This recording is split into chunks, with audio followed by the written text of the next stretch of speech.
Gonorrhea is a major public health concern in the United States. More than 800,000 new infections occur each year, but because many people don't have symptoms, fewer than half are detected and reported to CDC. Untreated gonorrhea can cause serious health problems. For women, it can increase their risk for a life-threatening ectopic pregnancy. And for men and women, the infection can cause conditions that can lead to infertility. It can also increase a person's risk of getting or giving HIV. Medication to treat gonorrhea has been around for decades, but the bacteria has grown resistant to nearly every drug ever used to treat it. In the 1980s, resistance to penicillin and tetracycline grows, and they are no longer recommended to treat gonorrhea. Fluoroquinolones are the leading drugs to treat gonorrhea in the 1990s, but the bacteria was adapting to the drugs. By the 2000s, resistance to fluoroquinolones steadily takes hold. CDC modifies treatment recommendations throughout much of the decade to keep pace. In 2000, the drug is no longer recommended to treat people infected in Asia or the Pacific Islands. By 2002, this recommendation extends to California.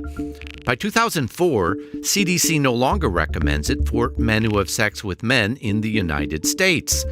By 2007, resistance is so widespread that CDC no longer recommends fluoroquinolones to anyone in the U.S. to treat gonorrhea. Only one class of antibiotics, known as cephalosporins, remains to treat the infection. There are two main cephalosporins to treat gonorrhea: the oral drug cefixime and the injection ceftriaxone. In 2010, CDC takes additional measures to combat resistance, recommending dual treatment with either cefixime or an increased dose of ceftriaxone and azithromycin or doxycycline. But just 2 years later, in 2012, CDC updates treatment recommendations again in response to data suggesting the oral cephalosporin cefixime is becoming less effective and gonorrhea has become harder and harder to treat. Today, we are down to one last recommended treatment option: dual treatment with an injection of ceftriaxone and an oral dose of azithromycin. Little now stands between us and untreatable gonorrhea. There are already troubling signs with the last recommended treatment. Abroad, infections resistant to ceftriaxone have been detected in several countries. And within the U.S., while not common, resistance to azithromycin has been found.